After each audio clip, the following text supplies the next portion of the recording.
Hi everyone, it's Mr. Bergeron. This lesson is actually our first history lesson, so we're done our review of historical background knowledge and of geography, and we're finally actually getting into some historical events here. So to give you a little background of what this class is going to be all year, we're going to start with the Age of Discovery, so the explorers, and we're going to progress all the way through the American Revolution and the writing of the Constitution. So to start that, we're going to go way back to the discovery of the New World, but give a little background of what's actually happening in Europe before the explorers set sail. So the first thing we have is, why are people even exploring, and what is this whole thing? So before we have our Age of Discovery, Europeans are looking to expand their trade and their influence. We're going to get into a little bit why, but that's the overall. Again, make sure you're taking down the notes that are in red here, because there will be a notebook check when we're in person. And if you're doing online, then we will be having you upload pictures of your notebooks. So make sure you actually have these in here. So we have a group of people who are going to be risking their lives and their fortunes to set sail or explore across the land and try to find new places to settle. And it's eventually going to lead to the nation that we call America. But there's a lot of different motives to why these people are actually exploring. So we're going to cover the three main motives as to why people are leaving Europe and looking for new locations. The first one is gold. They're on the search for money. Some explorers want this money and they want wealth for their own personal gain. Some of them are backed by kings and queens, and they get some of the money, but also it's helping their country become wealthy. But of course, if you don't get some of the money, you're not going to be as motivated, so they normally get a piece of it. But also new resources. So you have explorers who want gold and money, but you also have people who want new resources, because resources at the time are also very valuable. If you can go out and find new spices for your food, if you can go out and find new things that people want, you're going to become wealthy as well. And of course, some of them, they want to get this money, they want to trade with people, but some of them just want to plunder. They just want to go to this new place, and they're basically just going to steal and take what they can and bring it back. So there's not really a whole lot of trading going on. They're basically just stealing it and bringing it back. So the first one we had was gold and money. The next one is glory. So far we have gold and we have glory. People who want fame. So these people want fame and they want power. They want to become celebrities. So they're going to go set sail so that they can become these celebrities and famous in their country. So that's just another reason. You can become wealthy, but you can also get fame, which normally helps you get wealthy as well. But some of them believe that if they find a place, they can actually help rule over that new land. So if they start their own colony, they can become very powerful there, and they can move up, and they won't quite become a king or queen, but they will become higher than they are already. The third one, so we had gold, we had glory, and now we have God, which is also religion. So this one, there are several different reasons why they're exploring under the God or religion category. Some explorers, they want to spread Christianity, right? So these are people who are deeply rooted in the Christian church, and that they believe that their mission is to go out and try to get as many people into the Christian church and spread the word of God as they can. So some of them go there with very pure reasons of taking the locals and talking to them about Christianity and spreading the word of God. Others go to a new place to worship according to their own beliefs. So they're not necessarily going there to convert the local population. They're going there to escape from the church in Europe and really start their own church or do things the way that they feel is necessary. But when they get to these new lands, there's not a whole lot of rule. So they start with this idea of, how are we going to rule these new lands? And going back a couple lessons to the rulers versus the people's law, this is where we first start seeing that. These colonies and these explorers, when they land, are they going to go back to the way that they were doing things in Europe? Or are they going to be doing things on their own? So some of them bring their government. You're looking at the common law, the people's law brought over by the English, which we talked about before. And then you have others who are bringing some type of ruler's law. Okay. So the main things that we're going to talk about, so the background of why are people exploring, we're going to go way, way, way back to about 500 AD to 476 AD. into the Middle Ages. So in 476, you have the fall of Rome. So prior to this, if we go back to your knowledge of the Roman Empire, Rome is going to be collapsing for several different reasons, right? They're spread too thin. Their army is all over Europe. They have all these roadways. They're taxing their people, but there's also the problem of barbarians, right? So you have these other groups of people who are now going to be attacking Rome, and eventually there's so much pressure from the outside that Rome starts to crumble, amongst many other reasons, right? But basically they overextend their reach, and their borders become so big that other places start to push them back into Rome, and different ideas are happening at this time, and eventually Rome, as it's known, the big Roman Empire, is going to collapse. And Rome is going to be divided into the Eastern Roman Empire, which is going to be this purple over here. So the Eastern, because it is on the eastern side of Europe. And then you have the Western Empire, which is going to be this orange here, because it's on the western side of Rome.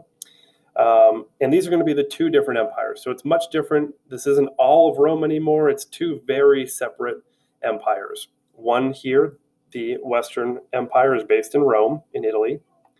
And the Eastern is based over here in Constantinople, which is modern-day Istanbul, Turkey. So in the Middle Ages start after the fall of Rome. So before that, you have the classical period, the Greeks and the Romans. The fall of Rome is the big transition to what's known as the Middle Ages, or the Dark Ages, or medieval times. And here you have still the Eastern and the Western Roman Empire, but after about 500 years, they've developed a lot more, and they're basically broken down into the same Eastern and Western, but now they have different religions. So in 1054, you have what's called the Great Schism. These two, the Eastern and Western, are going to break apart, and one is going to be formed as the Byzantine Empire eventually, which is going to be over here, the eastern part.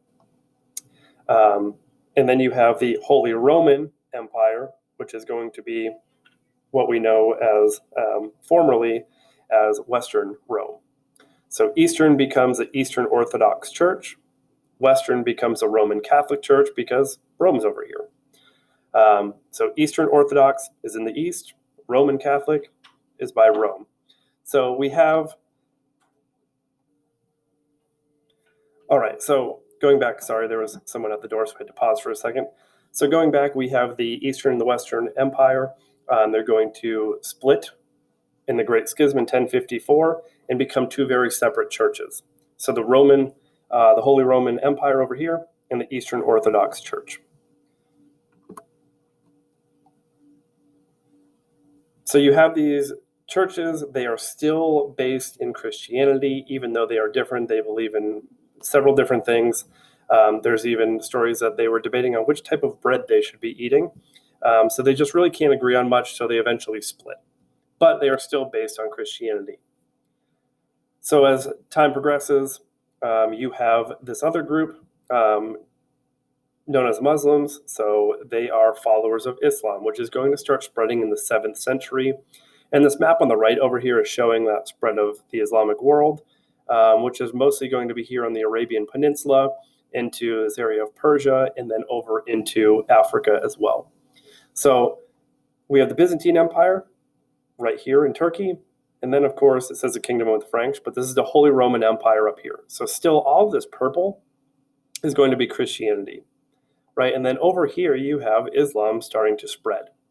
So naturally, if you have a Christian empire right here, and you have an Islamic empire right here, and they have competing viewpoints, really at this time, Islam is spreading under jihad, which is their holy war, and they're going to end up clashing. Christians believe that Jerusalem is Holy Land, right? But so does Islam.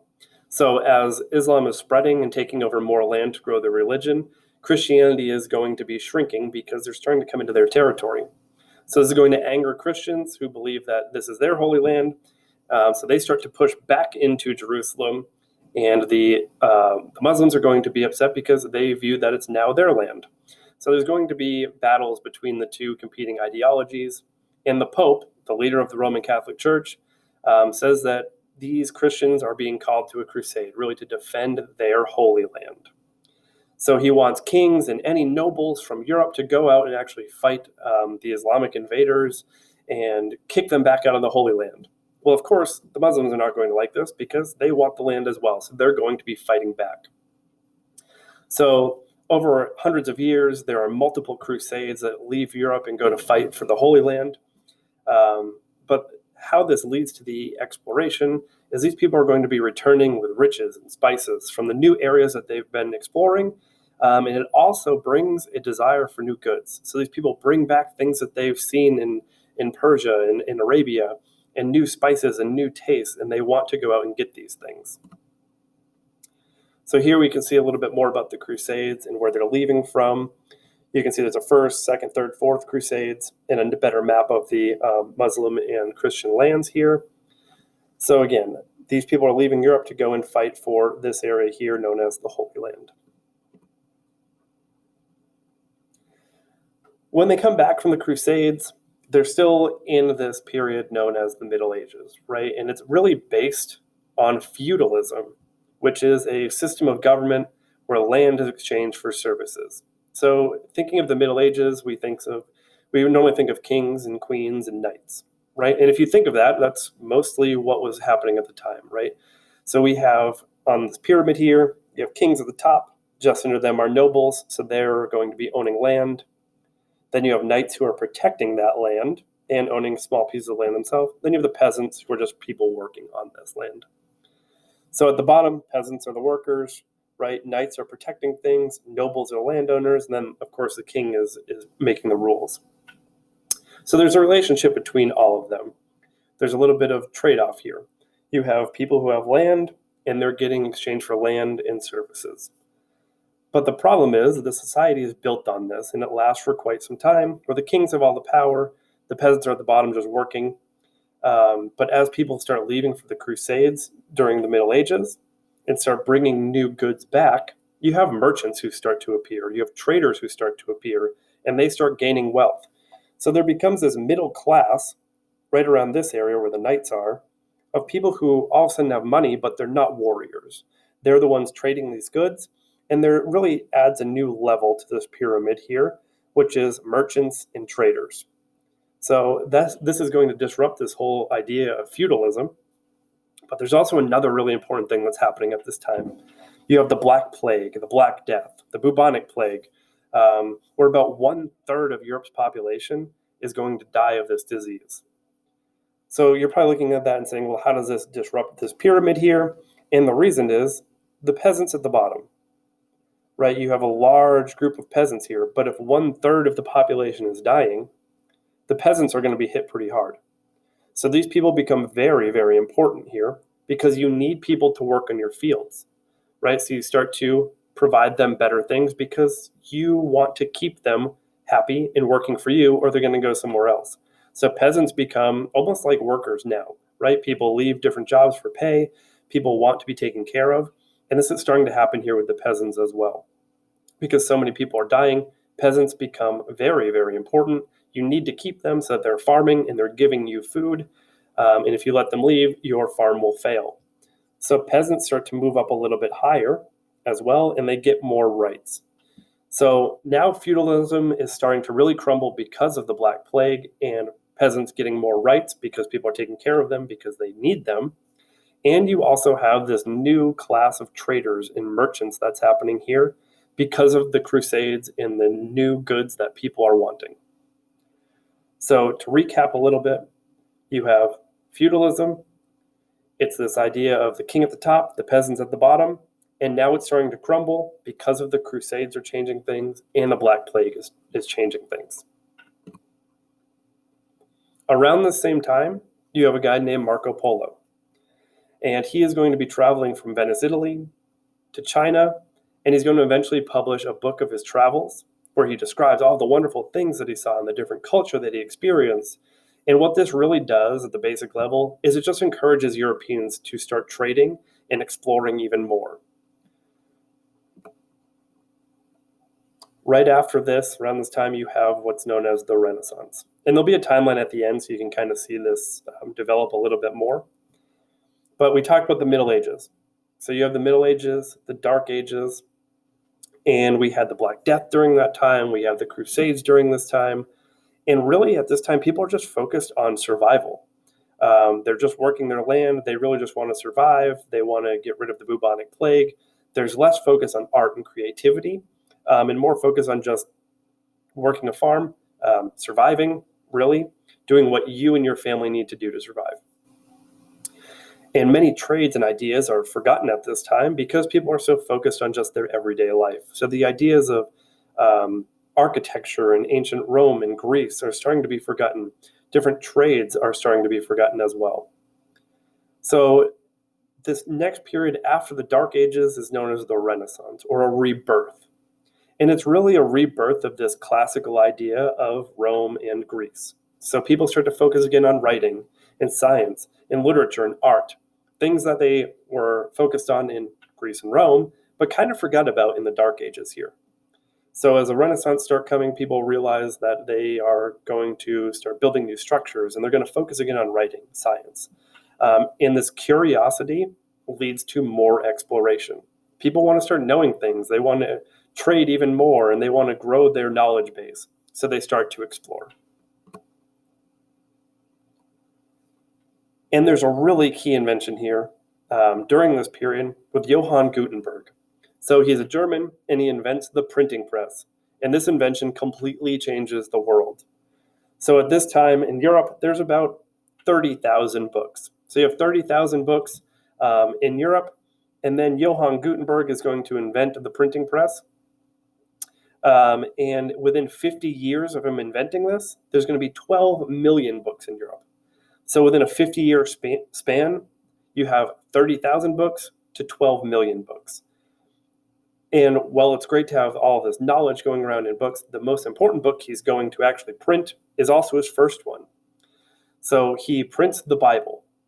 And doing this gives people access to the Bible. People that could not read it before, people that could not afford it before, are now able to actually get a Bible and read it themselves because of the reduced cost of printing these books. Before, you would have to handwrite everything. They were very expensive. Only the upper nobility would have access to these. But the printing press, Gutenberg finds a way to lay out this text and print them very, very quickly, which makes these books more accessible for the common person. So now the Bible is in the hands of average people, and this more access gives people the freedom to study it. So before, they would just go to the church, and that was really the only time that they would be able to hear the Bible. They couldn't even mostly read the Bible because not everybody had a copy of it. But now they do, and it's in their houses. And they're being able to draw their own conclusions and question parts of the church. They're able to sit at home and think, that doesn't really make sense. I wonder why we do something like that, and recognize issues that they're having with the church. And this starts what's called the Protestant Reformation in the early 1500s. So you have people who are protesting the church, and the main one is going to be Martin Luther. He's actually a German Catholic priest, and he recognizes that the Catholic Church is being too greedy and broken. One of his biggest complaints is there's something called indulgences, and it's essentially the wealthy people can buy their place in heaven. So if you have enough money, you're guaranteed to go to heaven, or you're guaranteed to buy your place at the top of the church and become very powerful. And he recognizes that people with money are now being saved, and people with money are now becoming powerful, and he doesn't believe that that is something that should be accepted within the Catholic Church. So after reading the Bible on his own and studying this, he comes up with what is called the 95 Theses. And in 1517, he actually nails these theses to the church door. So he's protesting. He's saying these are 95 arguments against the church that I have, 95 things that need to be changed because I don't believe this is how the church should be acting. So Gutenberg prints these Bibles. People start to think, hey, there's a lot of things I don't like about this church. Martin Luther has 95 of them listed out and actually nails them to the door. So a direct effect of Gutenberg's printing press is Martin Luther's 95 Theses. So Martin Luther starts to protest the church. The church kicks him out. They excommunicate him. and he begins his own group of Christians known as Lutherans. Well, around the same time, John Calvin, he also leaves the Catholic Church, and he starts his own group of Calvinists. So these two are starting to leave the church. More groups are going to start leaving as well, and people really recognize that there's some things that they don't like about the church, and you start to see, first you have the big split between the two churches, and now those churches start to split themselves. So there's this desire for religious freedom, and it's eventually going to impact the New World and the United States as well. And all of this is a result directly of the printing press. Without access to this, people aren't going to be reading the Bible as much, and people are going to start having these new ideas. Okay, so I know that was a lot of information. So this timeline should help you kind of put things in order. So as a review, we have the classical period. This is about 800 BC to about 476 AD. So in here, you're going to have the Greek and the Roman empires, and then you have the fall of Rome in 476. Okay, so this is really the end of Greece and Rome and the beginning of the Middle Ages. At the beginning of the Middle Ages, right, you have the rise of Islam. They're starting to spread to the Holy Land and continue to pressure Christian empires. You have Eastern and Western Rome here, which then develop into two very different churches. In Eastern Rome, you have the Eastern Orthodox Church. In Western Rome, you have the Holy Roman Empire. And the Roman Catholic Church, they're going to split. Due to all of this rise in Islam and taking over the Holy Land, the Pope calls for crusades and wants the Christians to take back this Holy Land. About 200 years later, you have Marco Polo, who's going to start traveling to China. You also have the Last Crusade. So you can see here that the Crusades are lasting for about 200 years. There's different Crusades going out there. And in the middle, Marco Polo is actually doing his traveling. So they all overlap. One doesn't happen right after the other. There's a little bit of a mix here. Marco Polo is actually traveling during some of the Crusades. Then in about 1300, still during the Middle Ages, Marco Polo published his travels, which is going to encourage more people to start traveling. People are also returning from the Crusades at this time with new spices, and people recognize they want these new goods, so they're going to explore. So you have, again, people going out to look for gold and wealth, and that can be in the form of riches and spices. Then you also have, for God, you have people going out to spread Christianity. You have people going out for their own religious practices. And you also have people going out for glory, to be famous. Okay. You also have the Black Death happening here in the Middle Ages. The Renaissance then follows up the Middle Ages, and you're going to have Gutenberg's printing press. You're going to have Martin Luther's 95 Theses as well. And you're probably thinking, but Mr. Bergeron, the Middle Ages say they end in 1450s, and the Renaissance starts in the 1300s. So this timeline here, like anything in history, it's going to have some overlaps, right? There's no just sudden date that something is going to change and you're in a new time period. People in the Middle Ages didn't just wake up and go, oh, I'm in the Renaissance, right? There's this gradual shift. So different parts of Europe are experiencing the Renaissance much earlier than others. And then there are some parts of Europe that experience it much, much later, right? So the Renaissance isn't something that people just wake up and it changes. So there's a huge shift here. So Marco Polo, you'll notice that he's publishing this in about 1300, around the time that the Renaissance is starting as well. The Renaissance is just this idea of a shift. There's people who want to explore more. There's people who want to experience different types of artwork in buildings. So it's just this changing idea that is happening here. So the big things I want you to take away from this are there's a lot of changes in Europe happening. The Crusades, people are starting to go outside of Europe and experience new things and new foods and new cultures. Marco Polo is exploring and experiencing new things and new cultures. He writes about them in his book, and people start to read this. So people are getting exposed to this idea that there is something outside of Europe. There are other ways that we can even move up that pyramid toward the level of a king by getting more money, by gaining more wealth. Okay? So no longer are people going to be stuck as peasants or stuck as knights. You can now become famous and explore on your own. You can gain wealth and you can move up that pyramid. So that's really what's starting to happen here. And more explorers, which we're going to be learning about coming up, are going to try to find new places to explore so that they can gain their glory, so they can gain their gold, so they can explore in the name of God, right? They can practice their own religions. They can spread Christianity, or they themselves can become powerful, or they themselves can become wealthy or gain wealth for their country. So a lot of different ideas are happening here. Again, the big things, just know people are experiencing things outside of Europe, and people are going to want to explore for those three things: God, glory, and gold.